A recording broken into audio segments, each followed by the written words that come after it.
ആനന്ദം, വിശുദ്ധിയുടെ ആനന്ദം.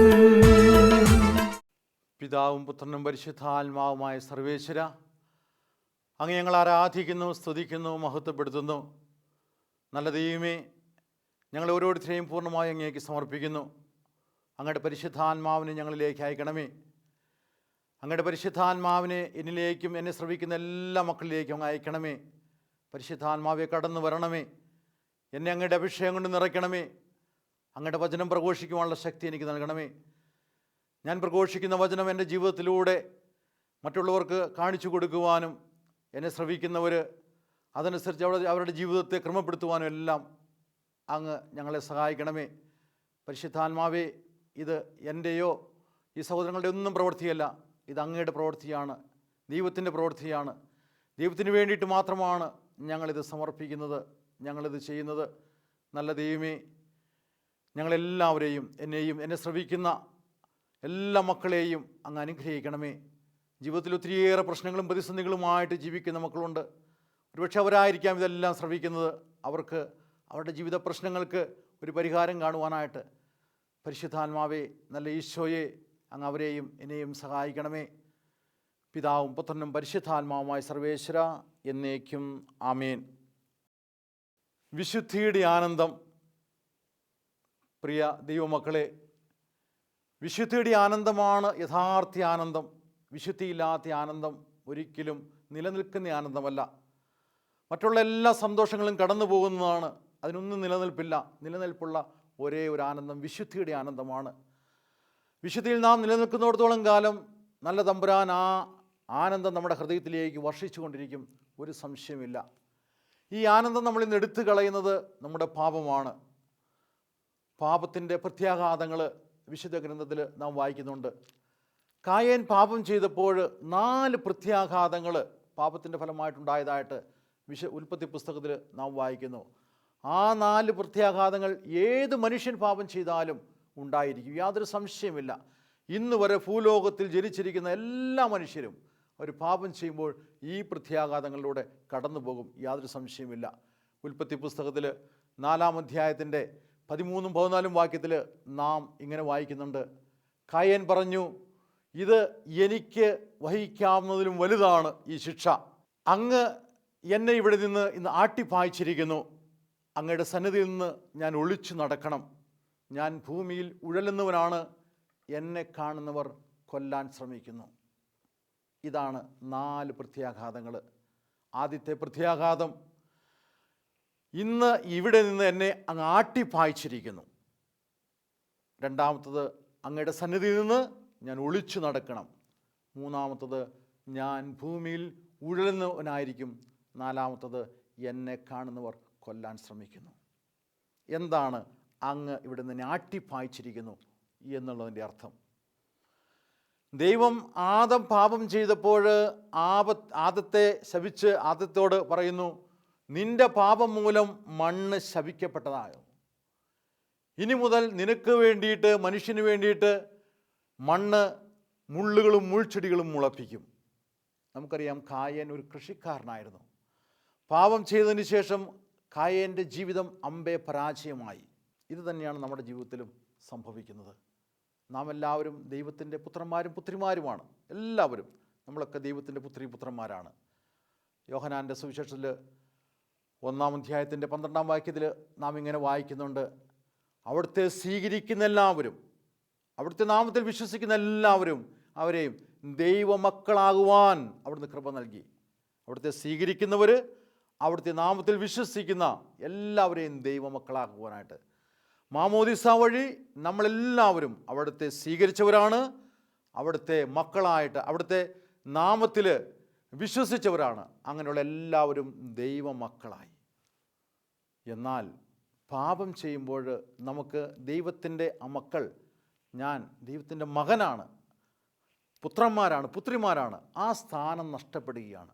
അതാണ് അങ്ങേ സന്നിധിയിൽ നിന്ന് ഞാൻ ഒളിച്ചു നടക്കും. എൻ്റെ ജീവിതത്തിൻ്റെ അർത്ഥം നഷ്ടപ്പെടുന്നു. ദൈവത്തിൻ്റെ പുത്രൻ പുത്രി എന്നുള്ള സ്ഥാനം നഷ്ടപ്പെടുന്നു. നമുക്കറിയാം, സമാന സുവിശേഷകന്മാർ എല്ലാവരും ഈശോയുടെ ജ്ഞാനസ്നാനത്തെക്കുറിച്ച് വിവരിക്കുന്നുണ്ട്. ഈശോ ജ്ഞാനസ്നാനം സ്വീകരിച്ചപ്പോൾ 3 കാര്യങ്ങൾ സംഭവിച്ചതായിട്ട് നാം വിശുദ്ധ ഗ്രന്ഥത്തിൽ വായിക്കുന്നു. സ്വർഗം തുറക്കപ്പെട്ടു, പരിശുദ്ധാത്മാവ് പ്രാവിൻ്റെ രൂപത്തിൽ വന്നു, സ്വർഗത്തിൽ നിന്നൊരു സ്വരമുണ്ടായി, നീ എൻ്റെ പ്രിയപുത്രൻ, നിന്നിൽ ഞാൻ സംപ്രീതനായിരിക്കുന്നു. വേദപണ്ഡിതന്മാർ പറയുന്നത് ഈശോയുടെ ജീവിതത്തിലെ ഏറ്റവും സന്തോഷകരമായ ഒരു അനുഭവമായിരുന്നു അത്. പിതാവായ ദൈവം ഈശോയെ തൻ്റെ പുത്രനാണെന്ന് അംഗീകരിച്ച ആ സമയം, അതാണ് ഏറ്റവും സന്തോഷകരമായിട്ടുള്ള ഒരു അനുഭവം എന്നാണ് വേദപണ്ഡിതന്മാർ പറയുന്നത്.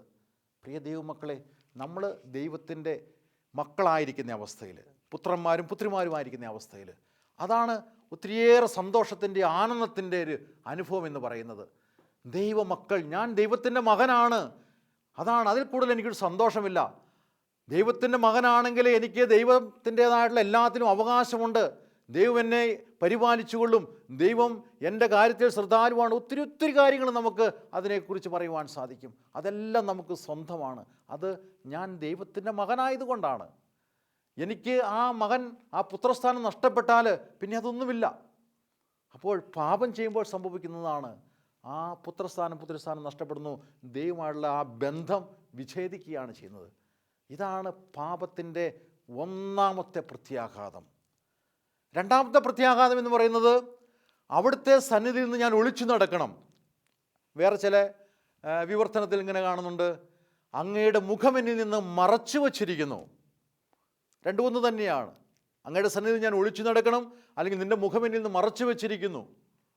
അതിൻ്റെ അർത്ഥം, എനിക്ക് പാപം ചെയ്തതിന് ശേഷം യാതൊരു ദൈവാനുഭവവുമില്ല.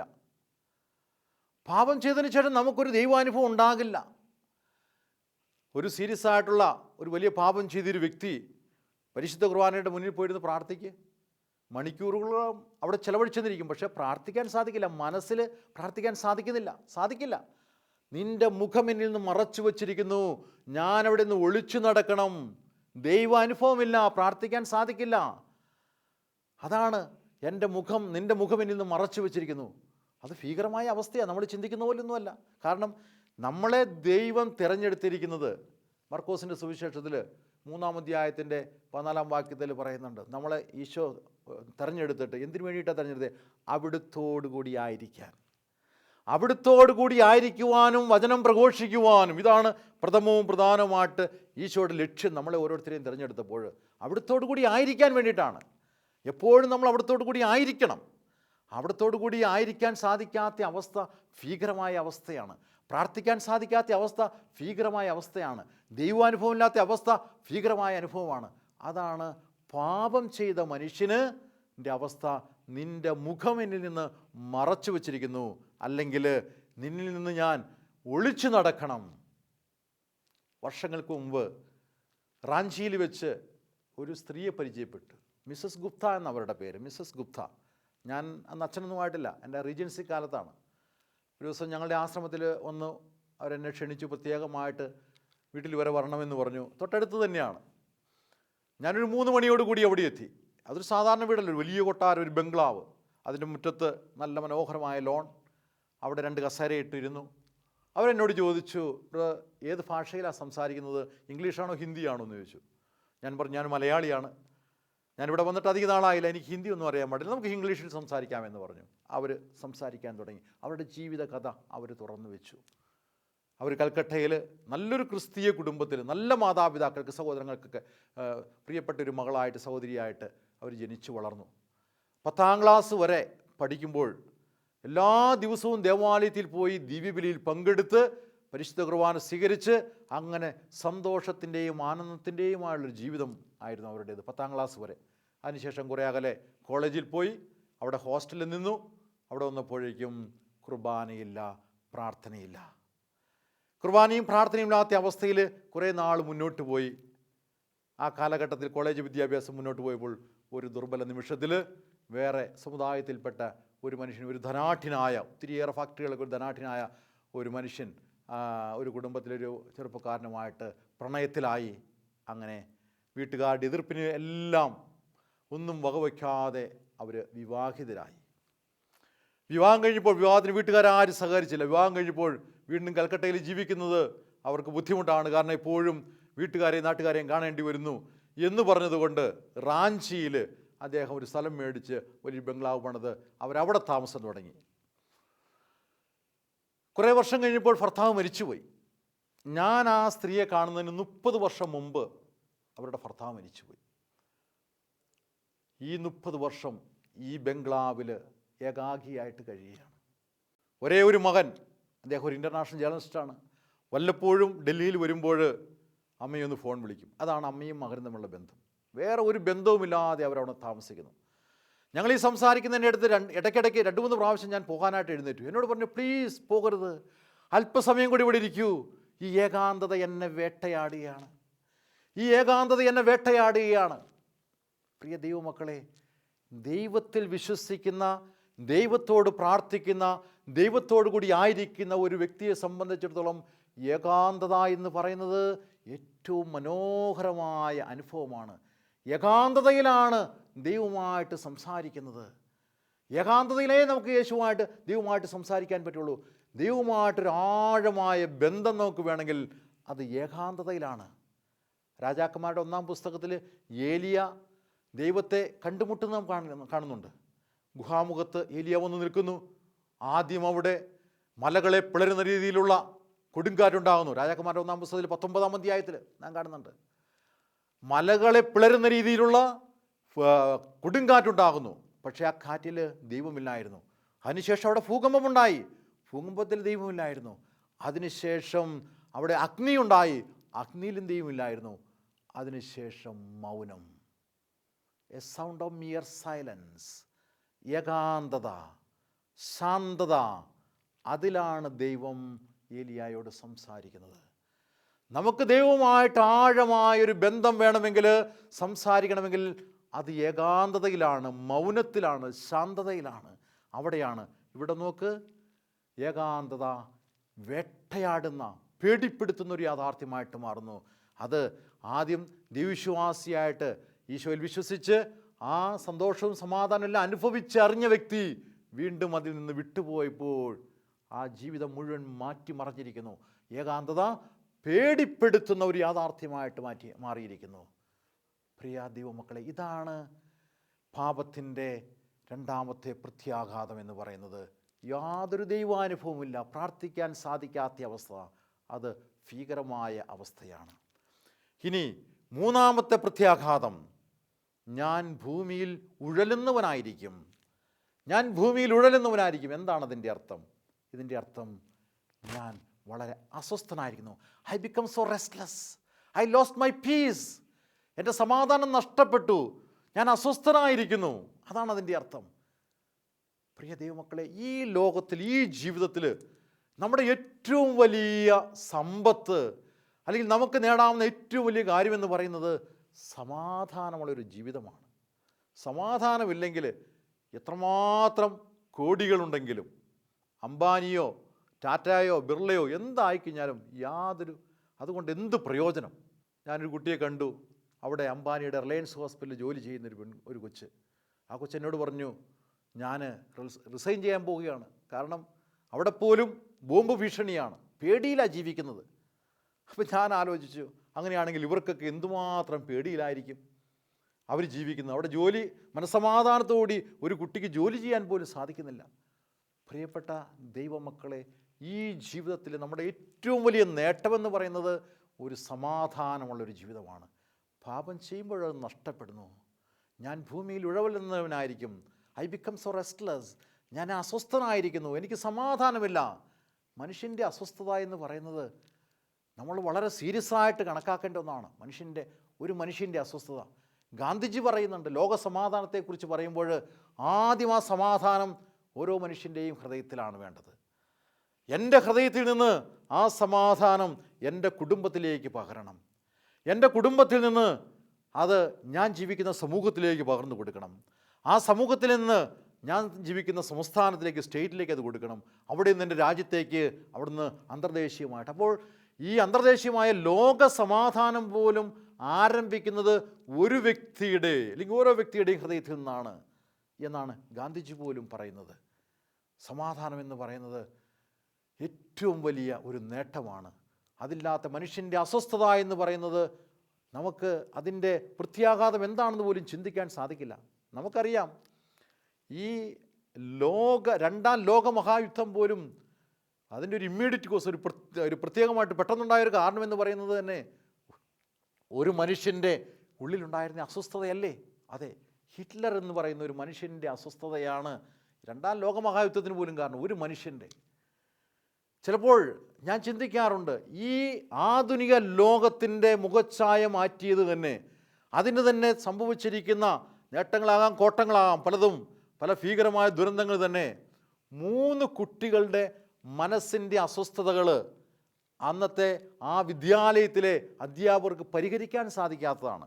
3 കുട്ടികളും കത്തോലിക്ക സ്കൂളിൽ പഠിച്ച കുട്ടികളാണ്.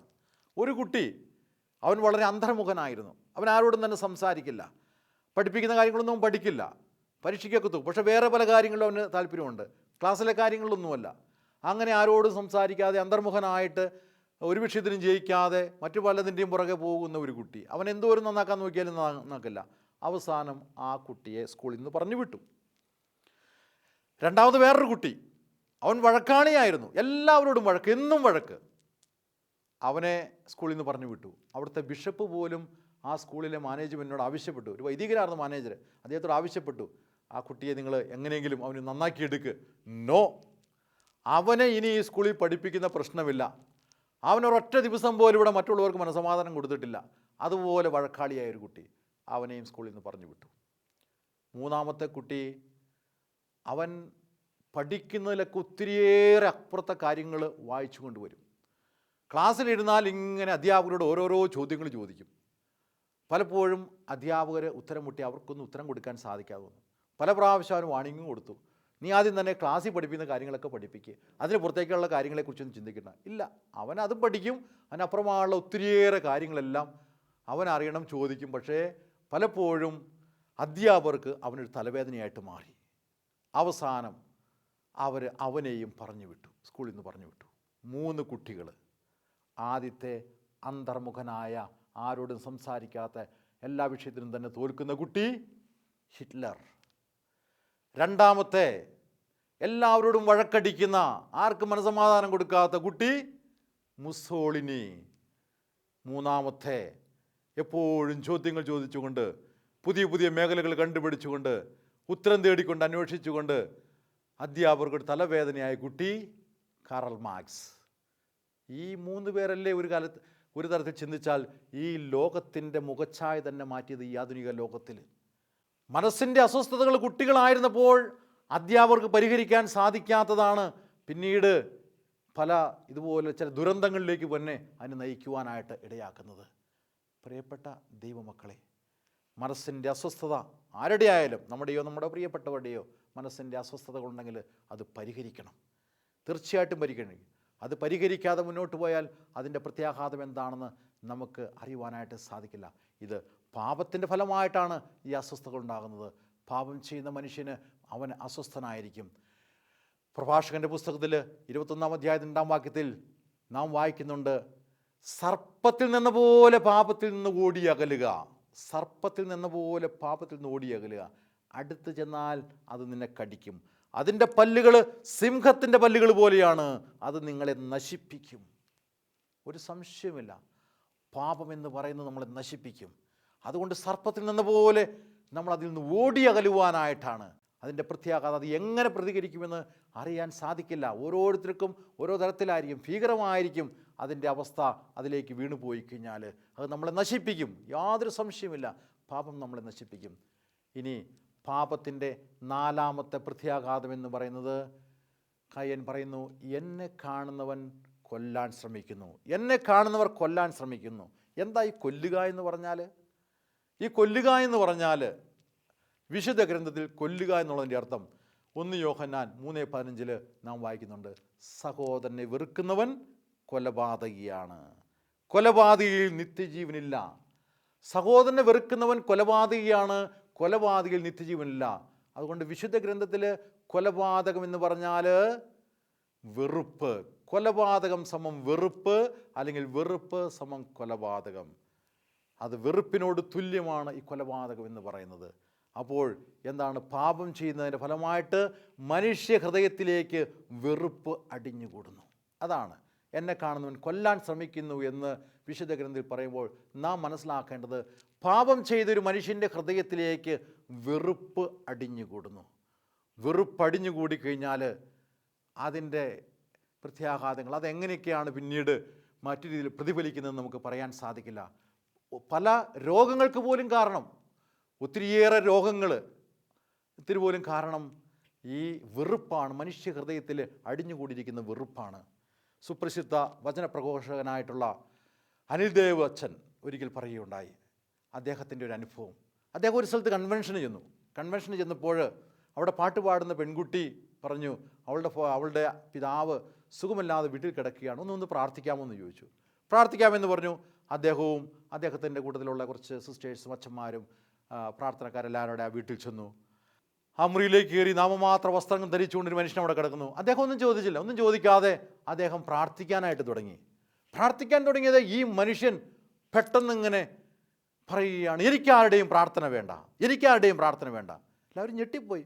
ഒരു അസ്ഥികൂടം പോലെ കിടക്കുന്ന മനുഷ്യൻ നാമമാത്ര വസ്ത്രമായിട്ട് അദ്ദേഹം പറയുകയാണ്, എനിക്കാരുടെയും പ്രാർത്ഥന വേണ്ട എന്ന്. പ്രാർത്ഥന നിർത്തി. എല്ലാവരും പുറത്തിറങ്ങി. അനിൽ ദേവച്ചൻ പോയി അദ്ദേഹത്തിൻ്റെ ഭാര്യയെ വിളിച്ചിട്ട് ചോദിച്ചു, എന്താണ് സംഭവിച്ചത്? അവൾ പറഞ്ഞു, അദ്ദേഹം ഒരു ഗവൺമെൻറ് ഉദ്യോഗസ്ഥനായിരുന്നു. നമുക്കറിയാം, ഇന്ദിരാഗാന്ധി ഭരിച്ചിരുന്ന കാലത്ത് സഞ്ജയ് ഗാന്ധിയാണ് ശരിക്കും ഭരണം കൈയാളിയിരുന്നത്. പവർ സഞ്ജയ് ഗാന്ധിയുടെ കയ്യിലായിരുന്നു.